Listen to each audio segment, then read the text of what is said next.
I laughed. For about 5 seconds. It was our 7th anniversary party, 40 people crammed into our apartment, music blaring, and Daniel, my wife Sarah's best friend, had just casually mentioned that Sarah only picked me because he was unavailable. I truly thought he was joking, you know? Just Daniel being Daniel, loud and a little inappropriate as usual. But then I looked at Sarah, standing there in this stunning red dress that made her look absolutely incredible. She didn't say a word. Not a denial, not a sharp retort, nothing. Just silence. And that's when a cold dread started to settle deep in my stomach. For 7 years, Daniel had been this constant, almost furniture-like fixture in our lives. I'm Mark, by the way, 33, and until that moment, I'd never once questioned his presence. He was at our wedding, every holiday dinner, knew our Netflix password, even had a drawer at our place for his overnight stuff. Everyone called him family, so I just went along with it. That night, he'd shown up with expensive champagne, already a bit much, already too touchy with Sarah, in that way I'd trained myself not to notice. He'd stand too close, whisper things that made her laugh, and I'd just feel like the third wheel at my own celebration. Around 10 o'clock, I went to grab more ice from the kitchen, and Daniel followed me in. He leaned against the counter, that smile on his face, but it never quite reached his eyes. And then he just started talking, telling me how I was just the backup plan, how Sarah had wanted him, but he was tied up with someone else back then. I remember asking him, "What do you mean?" And he just laid it all out. This whole story about how Sarah used to be in love with him, how I was the easy option who didn't require any effort, how the timing just wasn't right for them.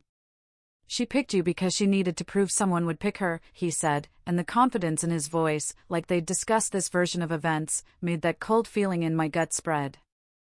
The next 2 weeks were a blur of seeing everything differently. Sarah texted Daniel constantly. I found this old shoebox of university photos, and he was in way too many of them. He'd walk into our place without knocking, like he owned it. During movie nights, he'd sit closer to her than I did, taking up space on our couch like he belonged there more than me. When I carefully suggested, gently, that maybe we could see him a little less, Sarah snapped. She said I was being controlling, called him her brother, accused me of being insecure. It was like I was the problem, like noticing was worse than what I was noticing. So, I backed off. I tried something different. I pulled back a little, gave her less attention, less warmth, just to see if she'd notice the distance. She didn't. Not for days. And that silence, that told me everything I needed to know about where her focus truly was. After that, Daniel seemed to show up even more. Sunday dinners, random weeknight visits, joining us for movies on Wednesday like he'd been explicitly invited. He'd grab our throw blanket, settle between us on the couch, making himself comfortable in ways that should have bothered her, but somehow never did. I stopped saying anything, just kept a mental list of every boundary he crossed that she didn't enforce. Then, one Thursday, I came home early from work. Forgot some files I needed for a meeting the next morning. 2 cars in the driveway, living room lights on. I walked in quietly and found them on the floor, surrounded by old photo albums. Daniel was talking about some night they remembered, asking if she recalled when they thought they'd actually end up together. Sarah laughed. Really laughed. The kind of genuine, uninhibited sound I hadn't heard from her in months when she was with me. I made a mistake back then. We both know I did, Daniel said, leaning closer to her. And she didn't say no. Didn't shut it down. She just sat there, looking at him like he'd said something profound, instead of something that should have ended their friendship on the spot. I stepped into the doorway. Forgot my files, I said, nothing more. They jumped apart like teenagers caught doing something wrong. Daniel mumbled an excuse about showing Sarah old university memories. Sarah's face went scarlet. I just walked past them to my office without another word. 20 minutes later, she knocked on the door and started with that line people always use when they're about to gaslight you, telling me it wasn't what I thought. I just said, okay. Didn't argue. Didn't demand explanations, because I already knew what I'd heard and what I'd seen. That night, after Daniel finally left, Sarah tried to act normal. Asked about dinner like nothing had happened. But I couldn't stop replaying his words, or her silence, or the way they'd been sitting so close on our floor with our memories spread around them, like he had equal claim to our history. That weekend, I started going through our shared photos, really looking at them for the first time. Daniel was in 70% of our couple shots from the last 5 years. Always positioned between us, or with his arm around her, grinning at the camera like he was part of the package. Our vacation photos, our Christmas cards, our birthday celebrations. He'd inserted himself into every major moment. And I'd just let it happen because Sarah said he was important to her. Now, I was seeing it differently. Seeing how he'd slowly moved from the edge of our life to the center of it. How she'd made space for him that should have been mine. Then I found her old college yearbook, buried in the closet. Flipped through it. Found exactly 3 pictures of them together, always in group shots, never looking particularly close. Whatever story Daniel was selling about their grand love affair, the evidence didn't match up. That's when it hit me. He wasn't just crossing boundaries, he was rewriting history. And Sarah was either believing it, or pretending to believe it, because the attention felt good. I grabbed his stuff from the drawer in our hallway, threw it all in a garbage bag, and left it by the door. Sarah asked what I was doing. I told her I was making a decision she should have made years ago. That same night, I told her I was going to stay at my brother David's place for a few days, that I needed space to think. She panicked immediately, asked me not to go, promised she'd talk to Daniel about boundaries. I repeated the word back to her, and it felt absurd given what I'd witnessed. This isn't about boundaries anymore, I told her. This is about safety. She looked confused, maybe genuinely didn't understand what I meant. And that scared me more than anything else because it meant she truly couldn't see what Daniel had become, or what she'd allowed him to become, in our marriage. I packed a bag while she followed me around the apartment, making promises that felt empty, saying she'd fix it, saying I was overreacting, saying everything except the one thing I needed to hear, that Daniel was completely out of our lives, effective immediately. The next morning, barely 12 hours after I'd arrived at David's, Daniel sent me a text asking if everything was cool because Sarah seemed distant lately. I stared at that message. At how quickly he'd noticed a change in her behavior. How closely he must be watching to pick up on shifts within half a day. This wasn't friendship. This was surveillance. And the fact that my wife's emotional temperature mattered that much to another man made me feel sick. I didn't respond. I screenshotted it and started a folder on my phone. When someone notices your partner's mood changes within 12 hours, that's not friendship, that's obsession. The real question wasn't just Daniel's behavior. It was why Sarah never found it strange that her best friend monitored her moods more closely than her own husband did. David's wife, Jessica, suggested I talk to someone who actually knew Daniel before he became this fixture in our lives. Someone who could tell me if this behavior was new, or if I'd just been blind to it for 7 years. I started with LinkedIn, searched Daniel's connections. I found his ex-girlfriend from 2 years before he reconnected with Sarah. Her name was Chloe, and her profile said she worked in marketing downtown. I sent her a message saying I needed to talk about Daniel and Sarah. Kept it vague. Didn't want to sound crazy. She responded within an hour with just 4 words that made my stomach drop. Finally, someone noticed. We met at a coffee shop near her office the next morning. She didn't even wait for me to order before she started talking.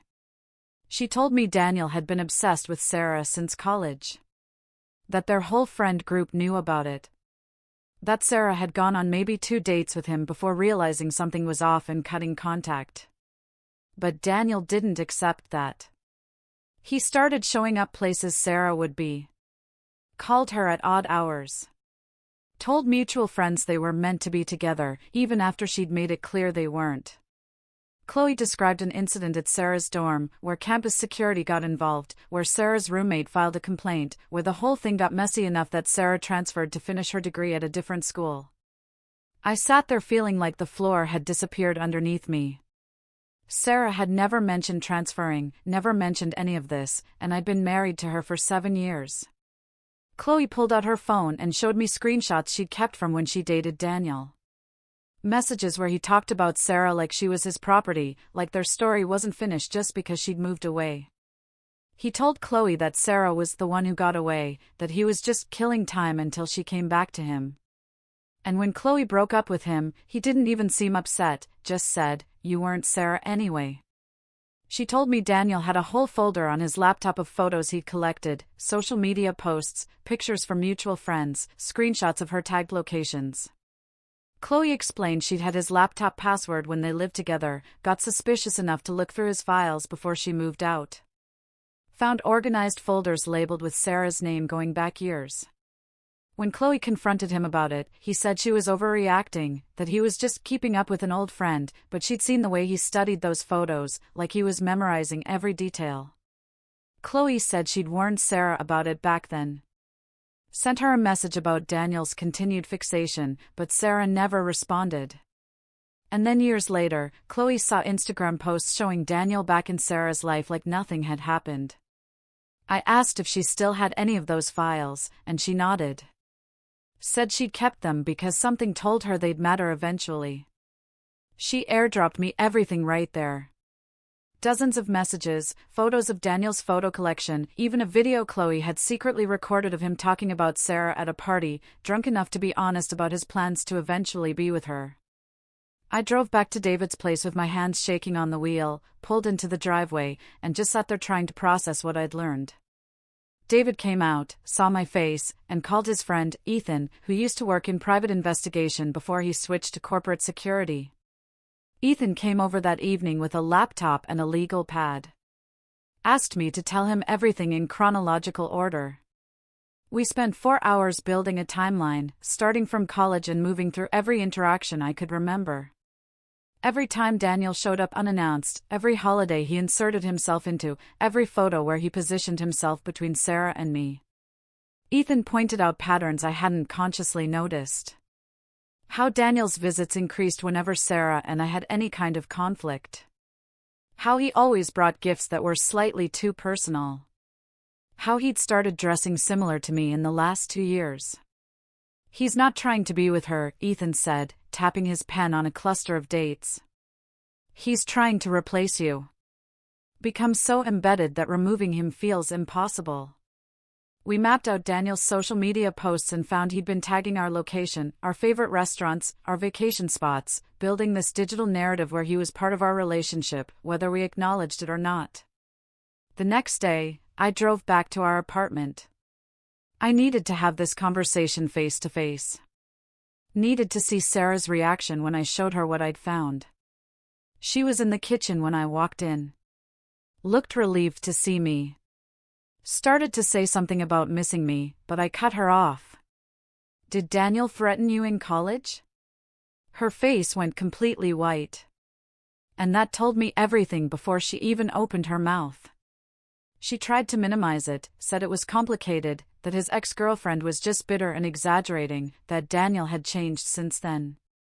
I repeated the word changed like it was absurd, and pulled out my phone to show her the timeline Ethan and I had built. She looked at it like she was seeing a puzzle piece she'd been avoiding. All those visits and messages and coincidences arranged in a pattern that was impossible to deny.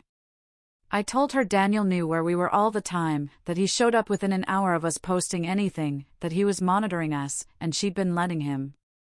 Sarah's hands were shaking when she reached for the phone, tried to explain that she'd thought he was just being a good friend, that she'd felt sorry for him after his breakup, that she'd never imagined it was this calculated.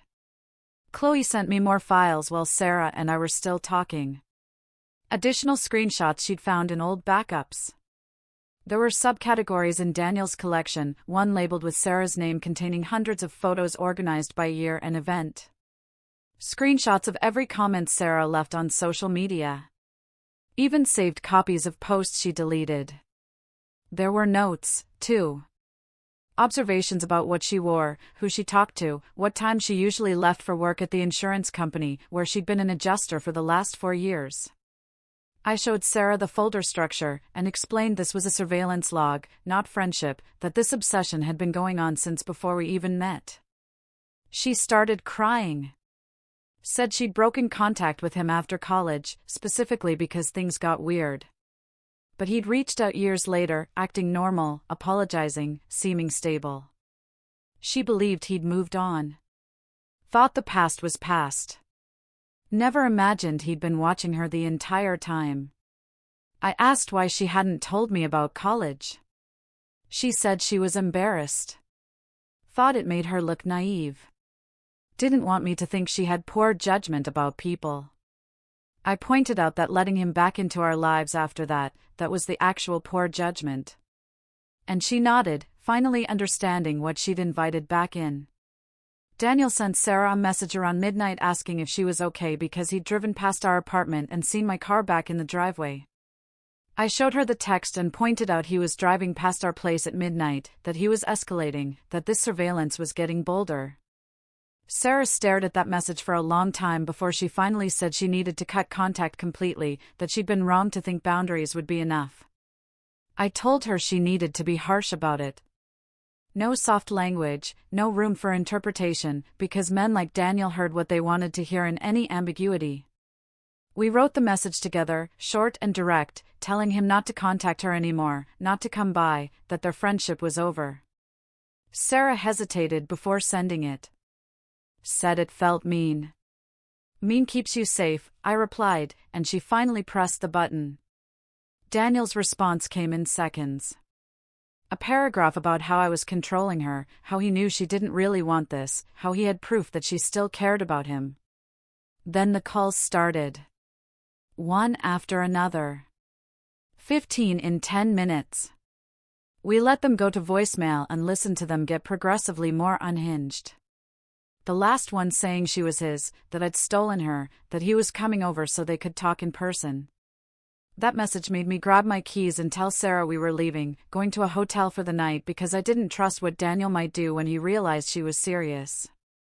She was still hesitating, saying maybe we were overreacting, when we heard someone pounding on our door. The pounding got louder.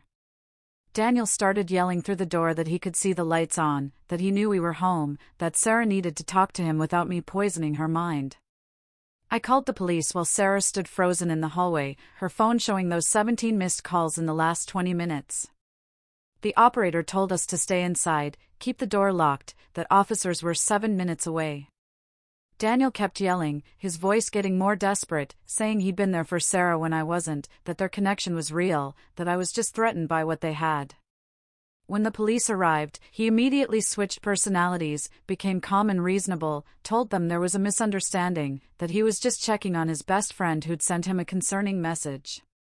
The officers separated us, took statements, and one of them pulled me aside to say this looked like harassment, but without a pattern of documented incidents, they could only tell him to leave.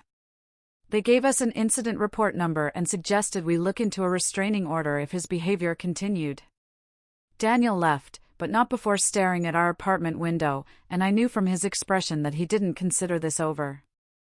That night, we blocked his number on both our phones, changed all our passwords, including Netflix, locked down our social media, and I booked us into a hotel anyway, because I couldn't shake the feeling he'd come back. The next morning, we met with a lawyer who specialized in protective orders, brought the timeline Ethan had helped us build, Chloe's screenshots, the incident report from last night, and recordings of Daniel's voice messages. The lawyer listened to everything, made notes, and told us we had a strong case for a temporary restraining order that could become permanent after a hearing.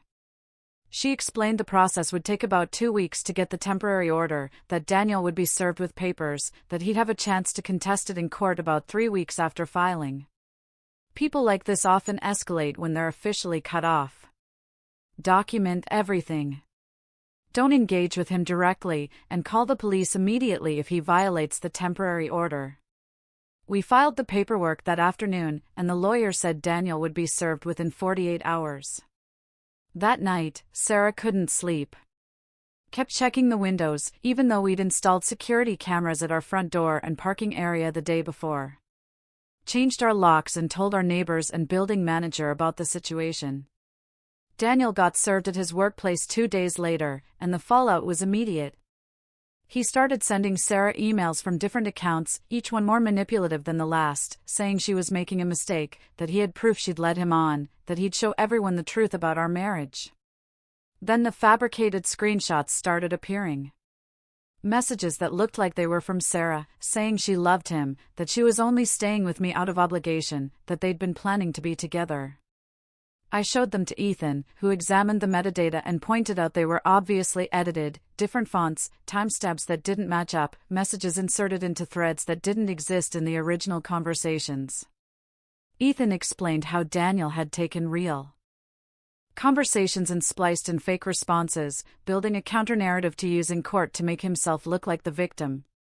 We documented every fake screenshot, had Ethan write up a technical analysis showing the manipulation, and sent everything to our lawyer. The hearing was scheduled for 3 weeks after we filed. Daniel showed up looking like he'd lost sleep, playing the part of someone wronged. His lawyer tried to paint him as a longtime family friend who'd been suddenly cut off because I was jealous and controlling. Used those fake screenshots as evidence that Sarah had encouraged his attention. Our lawyer was ready. She presented the timeline going back to college, Chloe's testimony about his obsession, the surveillance folder, the escalating messages, and Ethan's analysis proving the screenshots were fabricated. The judge looked at Daniel's folder of Sarah's photos, organized by year and date. Listened to the voice message where he said Sarah was his, and asked Daniel directly why he'd been documenting another man's wife so thoroughly. Daniel stumbled through an answer about preserving memories of their friendship, but it sounded hollow, even to his own lawyer. This goes beyond friendship. This is obsessive monitoring, and the fabricated evidence suggests you're not grounded in reality about this relationship, the judge said, looking at the evidence spread across her desk. She granted a 3-year restraining order, no contact of any kind, no coming within 500 feet of us, our home, or Sarah's workplace, no third-party communication. Daniel stared at us as we left the courthouse, and I could see he still didn't accept it. Still thought this was temporary, that Sarah would come back to him once she saw reason. We went home, and Sarah finally broke down, cried in a way she hadn't since this started. Said she felt stupid for not seeing it sooner, for letting him back in after college, for thinking his obsession had just been a phase. I told her that manipulation works because it's gradual, that Daniel had spent years normalizing his presence, making her doubt her own instincts, positioning himself as indispensable. We started therapy the following week, both individual sessions for Sarah and couples counseling for us. Her therapist specialized in helping people who'd been manipulated by long-term psychological abuse.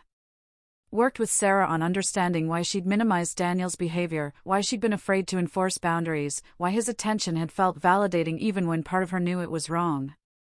I had conditions for staying in the marriage, and I made them clear from the start. Sarah needed to stay in therapy, work on understanding her part in this, figure out why she'd valued Daniel's validation more than our relationship's health. We needed complete transparency, her phone and social media open to me until trust rebuilt. No private conversations with mutual friends who might pass information to Daniel. If you break the restraining order, if you contact him in any way, I'm done, I told her, and she agreed without hesitation. The first few months were hard. Sarah had moments where she defended her past choices, where she tried to minimize what had happened.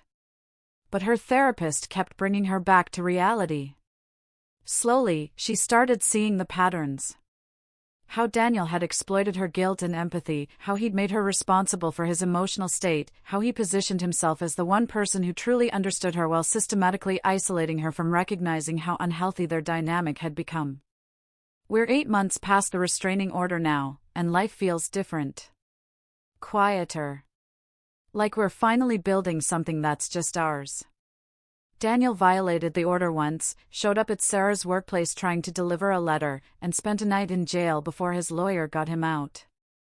The judge extended the restraining order another 2 years and warned him the next violation would mean serious jail time. Sarah quit her adjuster position after that incident. Didn't want to risk him knowing her schedule or location. Found a remote position with a different insurance company. We moved to a different neighborhood where Daniel wouldn't know our routines. Didn't tell mutual friends our new address. Basically, we started fresh. We still have cameras, still check our surroundings, still save every blocked call or email that manages to get through, but the panic has faded into caution. Sarah's therapist says she's made real progress. That she's learning to recognize manipulation patterns, to trust her instincts instead of explaining them away, to understand that kindness without boundaries isn't kindness at all. Our marriage isn't what it was 7 years ago. But maybe that's good.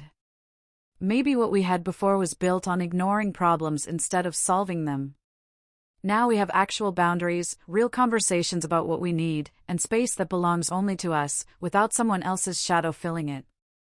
The apartment feels bigger somehow now that it's just the two of us.